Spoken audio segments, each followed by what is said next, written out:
សូមស្វាគមន៍មកកាន់ Channel LV សម្រាប់រឿងសូមរីករាយទស្សនាការសម្រាប់រឿងថ្មីជាមួយខ្ញុំបាទសូមកុំភ្លេចជួយចុច Subscribe Channel ម្នាក់មួយដើម្បីទស្សនាការសម្រាប់រឿងថ្មីៗ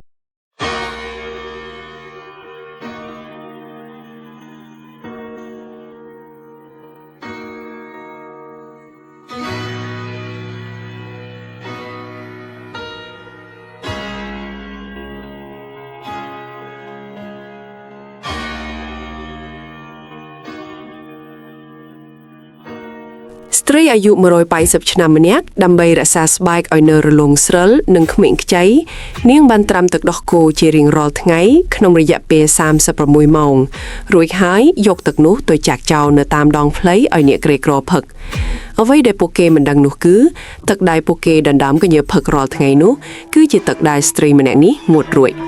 ប៉ុន្តែប្រសិទ្ធភាពនៃទឹកដោះគោមានរយៈពេលខ្លីណាស់ហេតុដូច្នេះហើយប្អូនប្រុសរបស់នាងតែងតែទៅចាប់ក្មេងស្រីដែលមានរូបសម្រស់ស្រស់ស្អាតមកឲ្យនាងជាញឹកញាប់ម្ចាស់ស្ត្រីបានច្របាច់កក្មេងស្រីនោះយ៉ាងណែនរួចហើបមាត់ដ៏ស្រស់ស្អាតរបស់នាងស្រូបយកធម្មពលជីវិតដ៏បរិសុទ្ធចេញពីក្នុងខ្លួនក្មេងស្រីនោះគេឃើញថាក្មេងស្រីនោះបានប្រែជាចាស់ជ្រាវជ្រួញភ្លាមៗនៅចំពោះមុខរហូតដល់ធម្មពលជីវិតត្រូវបានស្រូបអស់គ្មានសល់ចំណែកផ្ទៃមុខដែលធ្លាប់តែចាស់ជ្រាវជ្រួញរបស់ម្ចាស់ស្ត្រីក៏ប្រែជាមានសាច់ឈាមរលោងស្រិលនិងស្រស់ស្អាតគួរឲ្យទាក់ទាញក្នុងមួយបព្រិកភ្នែកតែនរណាទៅដឹងថាម្ចាស់ស្ត្រីដ៏ស្រស់ស្អាតបែបនេះកាលពីមុនគឺជាឆ្លុយសឹកក្នុងសមរភូមិម្នាក់នៅពេលស្ដេចបានឃើញសម្រស់ដ៏លើស្លុបរបស់នាងទ្រង់ក៏បាននាំនាងត្រឡប់មកវាំងវិញហើយរៀបការជាមួយនាងធ្វើជាមហេសីប៉ុន្តែស្ដេចមិនដែលនឹកស្មានដល់ឡើយថានៅក្រោមរូបសម្រស់ដ៏ស្រស់ស្អាតនោះបែរជាបង្កប់ទៅដល់ចិត្តដ៏សាហាវយង់ខ្នងនៅគ្រឿងយប់សំដំណេកម្ចាស់ស្ត្រីបានចាក់កាំបិតចំដើមទ្រូងរបស់ស្ដេចរួចហើយបើកទ្វារបន្ទាយឲ្យកងទ័ពពាក់អាវក្រោះខ្មៅរបស់នាងចូលមក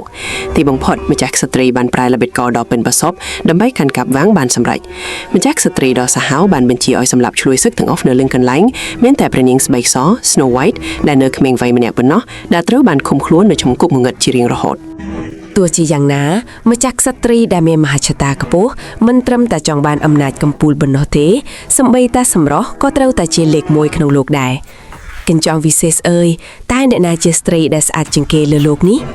ពិតណាស់គឺជាអស់លោកអ្នកដែលកំពុងមើលវីដេអូនេះហើយពាក្យកំប្លែងក្នុងវីដេអូពេលវេលាកន្លងផុតទៅជាង10ឆ្នាំពេលនេះព្រះនាងស្បែកសដែលនៅក្នុងគុកបានធំដឹងក្តីពេញវ័យហើយនាងតែងតែរងចាំឱកាសដើម្បីរត់ចេញពីគុកដើម្បីសងសឹកអល់ព្រះបិតាថ្ងៃមួយម្ចាស់ក្សត្រីដ៏អាក្រក់បានសួរកញ្ចក់វិសេសនៅសំណួរដដែលប៉ុន្តែលើកនេះកញ្ចក់វិសេសបានផ្ដល់ចម្លើយដែលនាងមិនចង់ឮបំផុតនោះគឺព្រះនាងស្បែកសដែលធំដឹងក្តីក្នុងគុកនឹងមកដណ្ដើមតំណែងសម្រស់របស់នាងនិងក្លាយជាស្ត្រីដែលស្អាតបំផុតក្នុងលោកប៉ុន្តែកញ្ចក់វិសេសបានប្រាប់ម្ចាស់ក្សត្រីថាឲ្យតែបានបេះដូងរបស់ព្រះនាងស្បែកសមកកញ្ចក់នឹងមានវិធីធ្វើឲ្យនាងនៅក្មេងជារៀងរហូតម្ចាស់ក្សត្រីក៏បានបញ្ជាឲ្យប្អូនប្រុសទៅយកបេះដូងព្រះនាងស្បែកសនៅឯគុកងងឹតភ្លាមប៉ុន្តែនៅពេលបុរសម្នាក់នេះឃើញសម្រស់ដ៏ស្រស់ស្ងាត់របស់ព្រះនាងគេក៏កាត់ចិត្តអាក្រក់ចង់បៀតបៀនតែត្រូវព្រះនាងឆ្មក់ឱកាសឈោតមុខគេមួយកាំបិតព្រះនាងស្បែកសបានឆ្លៀតឱកាសរត់ចេញទៅខាងក្រៅគុកប៉ុន្តែត្រូវបានហ៊ុមព័ទ្ធដោយកងទិហានយ៉ាងច្រើន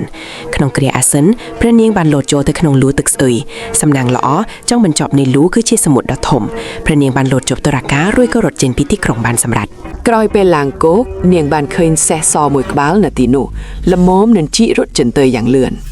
ទីហ៊ានដេញតាមពីក្រោយក៏មកដល់ដែររំពេចនោះសេះសបានជាប់ភក់នាងក៏បង្ខំចិត្តទុកសេះចោលរត់ចូលទៅក្នុងព្រៃតាមម្នាក់ឯងទីហ៊ានដែលដេញតាមឃើញបែបនេះក៏ភ័យខ្លាចដល់ថ្នាក់ត្រឡប់ក្រោយវិញភ្លាមតាមពិតទៅទីនេះគឺជាព្រៃងងឹតដ៏គួរឲ្យរន្ធត់ដែលល្បីល្បាញបំផុតនៅពេលដឹងរឿងនេះម្ចាស់ក្សត្រីខឹងយ៉ាងខ្លាំងហើយបានវាយប្អូនប្រុសរបស់ខ្លួនយ៉ាងដំណំបន្ទាប់មកនាងបានទៅរកព្រានព្រៃដែលល្បីឈ្មោះបំផុតនៅក្នុងតំបន់គឺបងប្រុសញញួរ Thor Huntsman តាមរឿងព្រេងមានតែគាត់មនាគតដែលមានចិត្តក្លាហានហ៊ានជួរទៅក្នុងព្រៃងងឹតតាមរយៈជំនាញតាមដានដ៏ពូកែព្រានព្រៃបានរកឃើញដានរបស់ព្រះនាងនៅក្នុងព្រៃយ៉ាងឆាប់រហ័សហើយទីបំផុតក៏បានរកឃើញព្រះនាងដែលកំពុងពួននៅក្រោមគល់ឈើធំមួយប្អូនប្រុសរបស់ម្ចាស់ក្សត្រីឃើញដូច្នោះក៏ស្ទុះទៅចង់ចាប់ខ្លួនព្រះនាងប៉ុន្តែព្រានព្រៃបានតម្រូវឲ្យភាគីម្ខាងទៀតធ្វើឲ្យភរិយាដែលស្លាប់ទៅរបស់ខ្លួនរស់ឡើងវិញជាមុនសិនមិននឹកស្មានថាបុរសម្នាក់នោះនិយាយថានោះគ្រាន់តែជាល្បិចបោកប្រាស់របស់ម្ចាស់ក្សត្រីប៉ុណ្ណោះតាមពិតម្ចាស់ក្សត្រីមិនអាចធ្វើឲ្យមនុស្សស្លាប់រស់ឡើងវិញបានឡើយដោយសារមានអារម្មណ៍ថាត្រូវគេបោកព្រានព្រៃខឹងយ៉ាងខ្លាំងក៏លើកពូថៅដេញកាប់ពួកគេភ្លាម ក្នុងកំហឹងដ៏ខ្លាំងក្លាព្រានព្រៃបានយកឈ្នះធានទាំងអស់នៅទីនោះ ប៉ុន្តែការចាក់ចេញពីព្រៃដោយសុវត្ថិភាពគឺមិនមែនជារឿងងាយស្រួលឡើយព្រានព្រៃបានដាស់តឿនព្រះនាងស្បែកសក់ថាត្រូវតែរក្សាផ្លូវចិត្តឲ្យរឹងមាំបើមិនដូច្នោះទេថាមពលងងឹតនឹងលុកលុយខួរក្បាលបង្កើតជាភាពរវើរវាយដែលនាំឲ្យស្លាប់បានបន្ទាប់មកគាត់បានប្រគល់អាវុធមួយឲ្យព្រះនាងការពារខ្លួនព្រោះនៅក្នុងព្រៃងងឹតនេះមិនមែនមានតែថាមពលអាក្រក់ប៉ុណ្ណោះទេតែនៅមានសត្វចម្លែកដែលមិនអាចស្មាននឹងរស់នៅទៀតផងអ្នកទាំងពីរបានដើរយ៉ាងប្រុងប្រយ័ត្នរហូតដល់ជាព្រៃប៉ុន្តែរំពេចនោះព្រានព្រៃក៏ចាប់ផ្ដើមមានការប្រុងប្រយ័ត្នខ្ពស់បើមើលតាមគ្រោងឆ្អឹងសនៅលើដីមនុស្សដើរឆ្លងកាត់ទីនេះច្បាស់ជាត្រូវបានសត្វចម្លែកវាយប្រហារមិនខានភ្លាមនោះគល់ឈើនៅក្បែរផ្លៃស្រាប់តែបើកភ្នែកឡើងព្រានព្រៃមិនតាន់ទាំងដឹងខ្លួនផងក៏ត្រូវបានវាវាយខ្ទាតទៅឆ្ងាយពេលមើលឲ្យច្បាស់អ្នកទាំងពីរទើបដឹងថានេះគឺជាយក្សព្រៃដ៏កាចសាហាវបំផុតវាច្រើនតែបង្កប់ខ្លួននៅទីនេះដើម្បីវាយប្រហារមនុស្សដែលឆ្លងកាត់យក្សដែលមិនបានស៊ីអីជាយូរមកហើយនៅពេលឃើញចំណីមកដល់មាត់បែបនេះវាច្បាស់ជាចង់ហូបឲ្យឆ្ងាញ់មិនខានកម្លាំងដៃដ៏ខ្លាំងរបស់វាគ្រាន់តែវាយមួយដៃក៏ធ្វើឲ្យដើមឈើបុរាណបែកខ្ទីខ្ទីប្រឈមមុខនឹងការវាយប្រហារដ៏ខ្លាំងក្លារបស់យក្សព្រានព្រៃដឹងថាពួកគេទាំងពីរគ្មានសង្ឃឹមនឹងរត់រួចឡើយទើបសម្រេចចាត់តស៊ូស្លាប់រស់ជាមួយយក្សដើម្បីពន្យាពេលឲ្យព្រះនាងរត់គេចខ្លួនប៉ុន្តែនៅចំពោះមុខយក្សដ៏កាចសាហាវព្រានព្រៃដែលគ្មានញញួរគឺប្រៀបដូចជាស្រមោចយក្សគ្រាន់តែវាយស្រាលក៏ធ្វើឲ្យព្រានព្រៃសន្លប់បាត់ស្មារតីនៅពេលដែលយក្សរៀបនឹងស៊ីព្រានព្រៃស្រាប់តែព្រះនាងស្រែកខ្លាំងហើយស្ទុះមកពាំងពីមុខយ៉ាក់មានអារម្មណ៍ថាត្រូវគេឌឺដងក៏ខឹងសម្បាភ្លាមប៉ុន្តែរំពេចនោះយ៉ាក់ស្រាប់តែមានអារម្មណ៍មិនស្រួលព្រោះក្មេងស្រីនៅពីមុខនេះមានថាមពលដ៏ខ្លាំងក្លាមួយលាក់កំបាំងដែលធ្វើឲ្យវាមានអារម្មណ៍ភ័យខ្លាចហើយនៅពេលដែលអ្នកទាំងពីរមើលមុខគ្នាចំយ៉ាក់ស្រាប់តែអៀនរួយអោនក្បាលចុះតាមពិតទៅវាត្រូវបានតាក់ទាញដោយសម្រស់របស់ព្រះនាងស្បៃសក់ទីបំផុតវាក៏អៀនរហូតដល់រត់ទៅពួនក្នុងព្រៃវិញដើមឡើយស្មានថាផុតគ្រោះថ្នាក់ហើយប៉ុន្តែនៅពេលសម្រាប់ក៏មានរឿងមិននឹកស្មានដល់កើតឡើងម្ដងទៀតមនុស្សទឿធៀងបន្ទីញាក់បាននាំគ្នាវាយព្រានព្រៃយ៉ាងដំណំដោយមិនសួរនាំរួចចងពួកគេព្យួរលើដើមឈើបំរុងនឹងធ្វើសាច់អាំងស៊ីប៉ុន្តែមនុស្សទឿម្នាក់ក្នុងចំណោមនោះត្រូវបានទាក់ទាញដោយសម្រស់ព្រះនាងស្បែកសគេមិនត្រឹមតែដោះលែងពួកគេប៉ុណ្ណោះទេថែមទាំងនាំពួកគេទៅកាន់ទីកន្លែងដ៏ស្រស់ត្រកាលដោយសួគ៌នៅទីនោះមានផ្សិតតែមានភ្នែកមានអណ្ដាកបុរាណដែលមានស្មៅនិងផ្កាដុះលើខ្នងទីនេះមិនត្រឹមតែមានសត្វចម្លែកជាច្រើនប្រភេទប៉ុណ្ណោះទេថែមទាំងមានទេវតាតូចជិះទន្សាយទៀតផងរឿងទាំងអស់នេះបានធ្វើឲ្យព្រះនាងស្បែកសបើកភ្នែកធំដោយភាពភ្ញាក់ផ្អើលប៉ុន្តែអ្វីមិនទាន់ចប់ត្រឹមនេះទេក្រោមកាយណែនាំរបស់ទេវតាតូចនាងបានជួបនឹងអ្នកការពារព្រៃនេះសត្វប្រសដ៏ពិសិដ្ឋនិងខ្ពង់ខ្ពស់ម្នាក់នេះនៅពេលឃើញព្រះនាងស្បែកសវាបានអោនក្បាលគោរពនាងយ៉ាងសម្រម្យនេះសបញ្ជាក់ថាព្រះនាងស្បែកសគឺជាមាតានៃជីវិតតាមរងព្រេងនិងជាអ្នកដែលត្រូវបានជ្រើសរើសឲ្យមកកម្ចាត់ម្ចាស់កត្រីដ៏អាក្រក់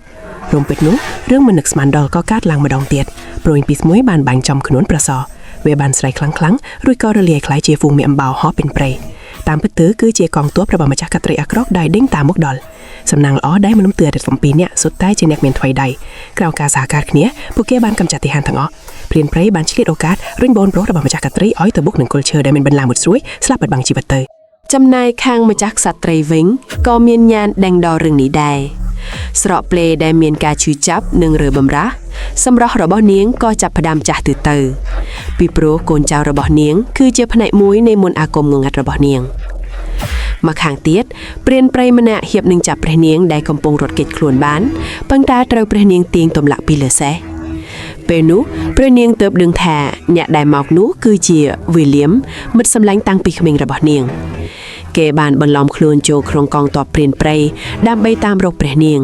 ក្នុងបំណងឲ្យព្រះនាងដឹកនាំអ្នករាល់គ្នាលើកទ័ពទៅវេម្ចាស់ក្សត្រីអាក្រក់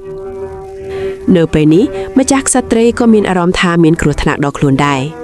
នាងចាប់ផ្ដើមសូត្រមន្តធ្វើឲ្យព្រៃមានថ្លាក់ទឹកកកយ៉ាងខ្លាំងវីលៀមបានមកក្បែរព្រះនាងស្បែកសហើយប្រាប់ពីសេចក្តីនឹករលឹករបស់គេព្រះនាងឃើញវីលៀមសង្ហានិងមានភាពស្មោះត្រង់ក៏ធ្លាក់ក្នុងអន្លង់ស្នេហ៍យ៉ាងរហ័សពេលនោះវីលៀមបានយកផ្លែប៉ោមមួយចេញមកធ្វើជាកាដូបញ្ចាក់ចិត្ត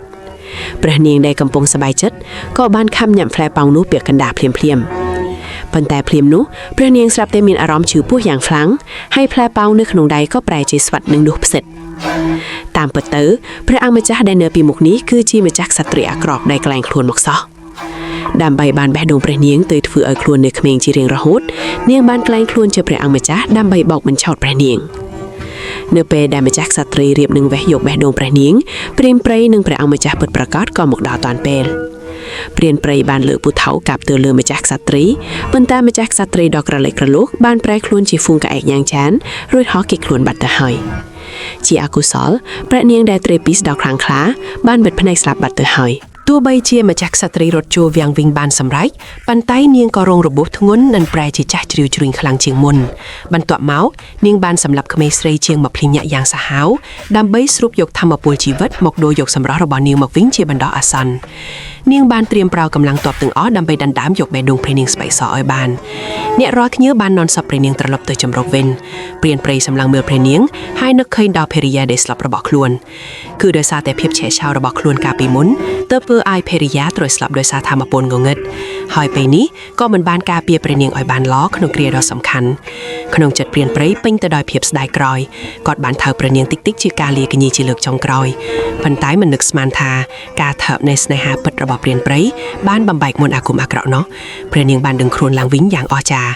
រឿងដែលមិននឹកស្មានដល់នោះគឺអ្នកដែលថើបដាក់ព្រះនាងមិនមែនជាព្រះអង្គម្ចាស់ឡើយតែគឺជាព្រានព្រៃធម្មតាម្នាក់រឿងនេះធ្វើឲ្យអ្នករាល់គ្នាភ្ញាក់អរយ៉ាងខ្លាំង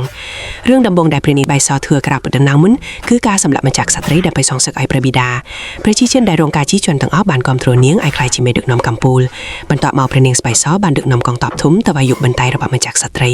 បន្ទាយនោះមានសមុទ្រព័ទ្ធជុំវិញ3ទិសពិបាកនឹងវាយលុកណាស់នាងស្រាប់តែនឹកឃើញដល់លូទឹកស្អុយនៃបន្ទាយទើបឲ្យមនុស្សទឿទាំង10ញាក់ធ្វើជាតបជួមុខដោយប្រើប្រាស់ព្រៀបខាងកម្ពុជាពួកគេបានលុបឈរទៅក្នុងបន្ទាយរួចឆ្លៀតឱកាសដែលទៅហ៊ានមិនចាប់អារម្មណ៍បើកទ្វារបន្ទាយឲ្យកងទ័ពធំចូលមកកងទ័ពសងសឹកបានសម្រុកចូលក្នុងទីក្រុងភ្លាម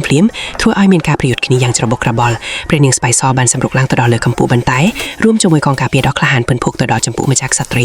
ពេលនោះម្ចាស់ក្សត្រីបានបិទភ្នែកសូត្រមន្តស្រាប់តែមានបំណែកខ្មៅដ៏មុតស្រួចផ្លាក់ពីលើមេឃយ៉ាងច្រើនរួចក៏ផ្ដុំគ្នាផ្ដោតជាសត្វចម្លែកដ៏គួរឲ្យខ្លាចជាច្រើនក្បាលដេញសម្រុកទៅរកកងទាហានព្រះនាងបានលើកដាវឡើងដើម្បីសងសឹកឲ្យព្រះបិតាប៉ុន្តែសមត្ថភាពរបស់នាងនិងម្ចាស់ក្សត្រីគឺខុសគ្នាដូចមេឃនិងដីម្ចាស់ក្សត្រីដ៏អាក្រក់ចង់ឲ្យព្រះនាងឃើញនឹងភ្នែកថាអ្នករាល់គ្នាសុទ្ធតែត្រូវស្លាប់ដោយសារនាងជាចុងក្រោយនាងបានបង្ហាញពីកម្លាំងដ៏ខ្លាំងក្លារបស់នាងទោះបីជានាងត្រូវភ្លៀងឆេះរហូតដល់ឆ្អិនទៅហើយក៏នាងអាចប្រែជាធម្មតាវិញភ្លាមដែរព្រះនាងចង់សងសឹកគឺជារឿងដែលមិនអាចទៅរួចឡើយ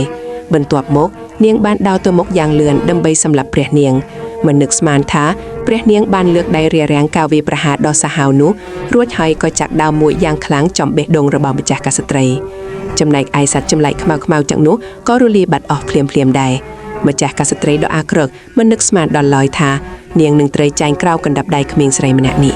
បន្ទាប់មកខ្លួនប្រាណរបស់នាងក៏ចាប់ផ្ដើមចាស់ជ្រាវជ្រួញយ៉ាងលឿនបំផុតរហូតដល់ដាច់ខ្យល់ស្លាប់គ្មានសល់ជីវិតឆ្លងកាត់ការលំបាកយ៉ាងច្រើនទីបំផុតព្រះនាងស្បែកសក៏បានរំលាយរបបដឹកនាំងងឹតរបស់ម្ចាស់ក្សត្រីដ៏អាក្រក់បានសម្រេច